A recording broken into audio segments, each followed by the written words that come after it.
రాజమండ్రిలో కల్తీ పాల కేసు సంచలనంగా మారింది. విచారణను అధికారులు వేగవంతం చేశారు. నరసాపురంలో వరలక్ష్మి డైరీని నిర్వహిస్తున్నాడు పాల వ్యాపారి గణేష్. డైరీ పాలలో ఇథిలీన్ గ్లైకాల్ కలవడంతో ప్రజల ప్రాణాలకు ముప్పు ఏర్పడింది. అధికారుల దర్యాప్తులో కీలక విషయాలు వెలుగులోకి వచ్చాయి. అరెస్టుకు ముందు పిఎస్లో గణేష్ను విచారించారు వైద్యాధికారులు. లాలా చెరువులో 5గురు కిడ్నీ సమస్యలతో మృతి చెందడానికి కారణం కూలెంట్ లీకేజ్లో జరిగిన పాల కల్తీయేనని నిర్ధారించారు. డైరీలోని శీతలీకరణ యంత్రంలో కూలెంట్గా వినియోగించిన ఎథిలీన్ గ్లైకాల్ లీక్ అయి పాలలో కలిసిందని నిర్ధారించారు. ఆ పాలను తాగిన వారిలో తీవ్రమైన కిడ్నీ సమస్యలు తలెత్తాయి. గణేష్కి చెందిన వరలక్ష్మి డైరీని అధికారులు పరిశీలించారు. కూలెంట్ లీక్ అయి ఓ క్యాన్లోకి పాలల్లో కలిసినట్లు నిర్ధారించారు. ప్రొపిలీన్ గ్లైకాల్కి బదులు ఎథిలీన్ గ్లైకాల్ వాడటం వల్లే ప్రజల ప్రాణాలకు ముప్పు ఏర్పడిందని అధికారులు నిర్ధారణకు వచ్చారు.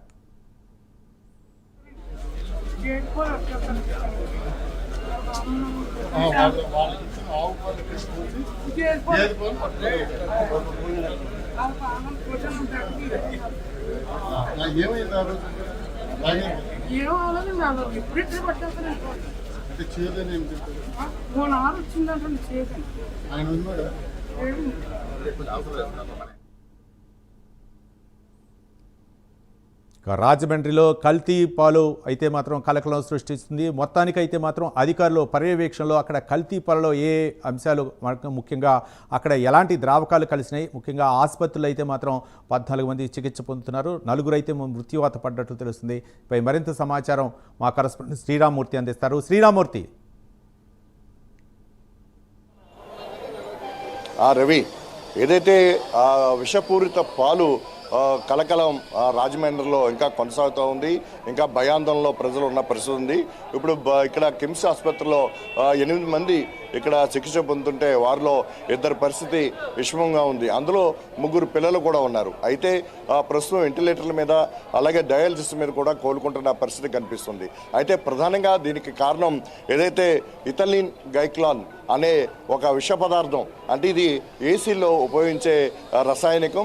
ఇది లీక్ అవడం వల్ల ఆ పాలులో ఒక క్యాన్లో కలిసింది. దానివల్ల ఆ పాలు చేదుగా మారిన పరిస్థితి. ఇది శివరాత్రి రోజున జరిగింది. అలా జరిగిన రోజున అతను దాదాపు 40 లీటర్లు క్యాన్ పాలు తీసుకొచ్చి ఏదైతే ఇప్పుడు స్వరూప్ నగరు అలాగే సోడేశ్వర్ నగర్లో ఖాతాదారులు ఎవరున్నారో వాళ్ళకి పోషణ పరిస్థితి. అదే రోజున పాలు చేదుగా ఉన్నాయని చెప్పి కూడా వారు వినియోగదారులు అడిగిన పరిస్థితి కూడా ఉంది. ఈ నేపథ్యంలో ఈ పాలు అంటే ఇథిలీన్ గ్లైకాల్ కలిసిన కలుషితమైన పాలు తాగడం వల్ల అవి విషపూరితమైనవి. అది విషపూరితం అంటే దాదాపుగా 24 గంటల్లో కిడ్నీ దెబ్బతినడం, ఆ తర్వాత ఇంకా ఊపిరితిత్తులకు కూడా అది పాకడం జరుగుతుంటుంది. ఇది 60 సంవత్సరాలు పైబడిన వారి మీద చాలా ప్రభావం చూపుతున్న పరిస్థితి, అలాగే పిల్లల మీద కూడా ప్రభావం చూపుతున్న పరిస్థితి ఇప్పుడు కనిపిస్తూ ఉంది. ఇప్పుడు ఎంపీ పురంధేశ్వరి మాట్లాడినప్పుడు ఈ విషయాన్ని చాలా రూఢిగా ధృవీకరించారు. అలాగే పోలీసులు కూడా దీని మీద వైద్యాధికారులు కూడా విచారణలో గణేష్ జరిగిన విషయాన్ని చెప్పారు. అయితే అలా పాల శీతలీకరణ అది ఏదైతే కూలింగ్ చేస్తారో ఆ కూలింగ్లో రాత్రి ఏదైతే 2 రోజుల తర్వాత దాన్ని రిపేర్ చేయించిన విషయాన్ని కూడా పోలీసులకి సమాచారం ఇచ్చారు. ఏదైతే ఈ పాల వ్యాపారి కోరుకొండ మండలం నరసాపురంలో ఉన్న ఈ పాల వ్యాపారి సంబంధించి రాత్రి అరెస్ట్ చేసి రాజమండ్రి సెంట్రల్ జైలుకి రిమాండ్కి తరలించారు. అయితే ప్రస్తుతం ఇంకా ఆందోళనకరణ పరిస్థితులు అయితే ఇక్కడ కొనసాగుతున్నాయి. అయితే ఇప్పుడు మనం తాగుతున్న పాలు అంటే లూజుగా క్యాన్లలో తీసుకొచ్చి ఇక్కడ ప్రజలకి పట్టణ ప్రాంతాలు వేస్తున్న పాలు ఏమాత్రం నాణ్యత ఉన్నదనేది ఇప్పుడు పెద్ద ప్రశ్నగా తయారైంది. దీని మీదే ఇప్పుడు ప్రభుత్వం కూడా మొత్తం దృష్టి సారించింది. ఫుడ్ సేఫ్టీ అధికారులు ఈనాడు కూడా ఈ పాలని తనిఖీ చేసిన దాఖలాలు లేవు. అయితే ఇది శివరాత్రి రోజున జరిగితే నిన్న 21వ తారీఖున దాదాపుగా ముందు ఇది బయటకి వచ్చింది. ఈ 4 రోజుల్లో కూడా చూసినట్లయితే దాదాపు 5 చనిపోయారు. ఇంకా 2-3 పరిస్థితి విషమంగా ఉంది. ఇక్కడ పరిస్థితి చూసినట్లయితే ఇంకా అధికార యంత్రాంగం కూడా అప్రమత్తమవడంతో ఈ ప్రాణాల ముప్పు తగ్గించినట్టు అయింది. అయితే ఇప్పుడు ఆసుపత్రిలో ఉన్న వారి పరిస్థితి కూడా ఇంకా మెరుగ్గా లేని పరిస్థితి ఉంది. అయితే ఇప్పుడు ఇక్కడ కొంతమంది నాయకులు ఉన్నారు. చెప్పండి, ఏ విధంగా ఇప్పుడు ఉన్న మీరు చూశారు, ఇక్కడ హాస్పిటల్లో ఉన్న వాళ్ళ పరిస్థితి చూశారు. గత 3 రోజులుగా ఏం జరుగుతుందో రాజమండ్రి లాలా చెరువు ప్రాంతంలో స్వరూప్ నగర్ కావచ్చు, సోడేశ్వర నగర్లో కావచ్చు, ఈ పాలు అంటే కల్తీ కాకుండా విషపూరిత పాలు అన్నట్టుగా ధృవీకరణ అయింది. అలాగే ఇప్పుడు కొన్ని వందల మంది దాదాపుగా 850 మందికి పైగా ఈ పాల వ్యాపారులు తీసుకొచ్చి ఇక్కడ పట్టణ ప్రాంతాల్లో ప్రజలకు పాలు వేస్తారు. పాలలో ఇప్పుడు నాణ్యత ఏంటి, డొల్లతనం ఇప్పుడు బయటపడింది. ఇలాంటి పరిస్థితుల్లో ఎలాంటి చర్యలు తీసుకోవాలని మీరు భావిస్తున్నారు? ప్రస్తుతం పరిస్థితి ఎట్లా ఉంది? ఇది చాలా దారుణమైనటువంటి సంఘటన. ఏదైతే ఐడెంటిఫైడ్ అండ్ రికగ్నైజ్డ్ పాల కేంద్రాలు ఉన్నాయో, అంటే విజయ డైరీ కానీ, విశాఖ కానీ, ఇతరతర హెరిటేజ్ కానీ, ఇటువంటి సంస్థలకి కొంత నిఘా కానీ, కొంత పరిశీలన విషయాల్లో కానీ చాలా అడ్వాన్స్డ్ టెక్నాలజీని వాడేటువంటి పరిస్థితులు ఉన్నాయి. కానీ గ్రామీణ ప్రాంతాల్లోని రైతుల దగ్గర నుంచి స్వయంగా పాలు సేకరించి శీతలీకరణ చేసి మార్కెటింగ్ చేసుకునేటటువంటి పాల వ్యాపారస్తుల మీద ఖచ్చితంగా నిఘా ఉండాల్సినటువంటి అవసరం ఉంది. ఇది చాలా భవిష్యత్తులో ఇది ఇమ్మీడియట్ ఎఫెక్ట్గా వచ్చింది కాబట్టి కొంతమేర తెలుసుకోగలిగాం. అదేవిధంగా స్లో పాయిజనింగ్ కింద జరిగి ఉంటుంటే కనుక చాలా వేల మందిలోనే నష్టం జరిగేటువంటి పరిస్థితులు ఉంటాయి. వీటన్నిటి కూడా అరికట్టడానికి ఖచ్చితంగా నిబంధనలతో కూడుకున్నటువంటి నియంత్రణ అవసరం. ఇటువంటి చిరు వ్యాపారులు, పాల వ్యాపారులని గ్రామీణ ప్రాంతాల్లో గుర్తించి, ఎందుకంటే వారు సీక్రెట్గా ఈ వ్యాపారం చేయలేరు. రైతుల దగ్గర నుంచి పాల సేకరణ చేసేటప్పుడు ఖచ్చితంగా ఎవరు సేకరిస్తూ ఉన్నారు, ఎవరు స్టోరేజ్ చేస్తూ ఉన్నారు, ఎవరు మార్కెటింగ్ చేస్తూ ఉన్నారు అనేది ఖచ్చితమైన సమాచారం గ్రామస్తుల దగ్గర ఉంటుంది.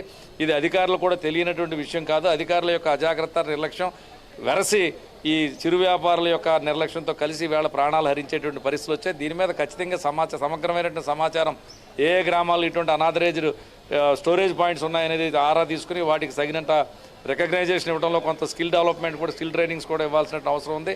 ఏదో కొద్దిమంది చేసినటువంటి ఇబ్బంది వల్ల ఇటువంటి చిరు వ్యాపారులు అందరినీ కూడా పాడు చేయమని చెప్పడం నా ఉద్దేశం కాదు. కానీ ఖచ్చితమైనటువంటి నిబంధనలతోటి, విధానాలతోటి ఈ చిరు వ్యాపారులకి కొన్ని పాలసీస్ ఫిక్స్ చేసి దానికి అనుగుణంగా, స్టాండర్డ్స్కి అనుగుణంగా వ్యాపారం చేసే విధానం తీసుకురావాల్సిన అవసరం ఉంది. ఏదేమైనప్పుడు కూడా దురదృష్టకరమైనటువంటి సంఘటన ఇది.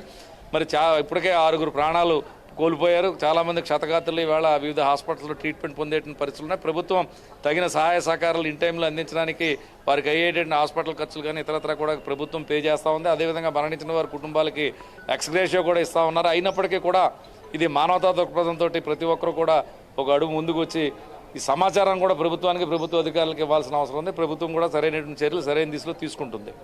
చెప్పండి, మీ ప్రాంతంలోనే ఎక్కువగా ఇది అంతా జరిగిన పరిస్థితి. అతను పాలు ఎప్పటి నుంచి పోస్తున్నాడు? ఇప్పుడు ఇది ఇప్పుడు చెప్పిన ఇథనాల్ గైక్లాన్ కలవడం వల్ల ఇది లీక్ అవడం వల్ల ఒక క్యాన్లో కలిసింది అంటున్నారు. ఎంతవరకు నమ్ముతున్నారు? ఇది సంఘటన అయితే చాలా దారుణమైన సంఘటనే. కాకపోతే పాల వ్యాపారి గణేష్ అన్న ఆయన సుమారుగా ఖాతాదారులకి అందరికీ 10-15 సంవత్సరాల నుంచి మినిమం ఎవరు అడిగినా కూడా 2-3 సంవత్సరాల నుంచి ఖాతా చేసుకుంటున్నాం. ఆ కుర్రాడు అయితే చాలా మంచిగానే ఉండేవాడు. ఈ పరిస్థితి ఎందుకు వచ్చిందో మాకు అర్థం అవట్లేదు అని చెప్పి వాళ్ళే చనిపోయిన కుటుంబ సభ్యులే బాధపడిన పరిస్థితి ఉంది. ఏదేమైనా సంఘటన అది ఊహించలేని సంఘటన కాబట్టి మా వార్డులో మేము చాలా బాధపడుతున్నాం. రాజమండ్రిలో ఇటువంటి పరిస్థితి ఏర్పడదని అనుకోలేదు. ప్రభుత్వం కూడా వెంటనే స్పందించి స్థానిక ఎమ్మెల్యే ఆదిరెడ్డి శ్రీనివాస్ గారు కూడా ఎప్పటికప్పుడు దీని మీద సమీక్ష చేసి ఇటు క్యాడర్ని, అధికార యంత్రాంగాన్ని అప్రమత్తం చేసి మరో తీవ్రమైన నష్టం లేకుండా దీన్ని ప్రొటెక్ట్ చేయాలన్న ఉద్దేశం మీద మేము అందరం ఆ ప్రయత్నంలో ఉన్నాం.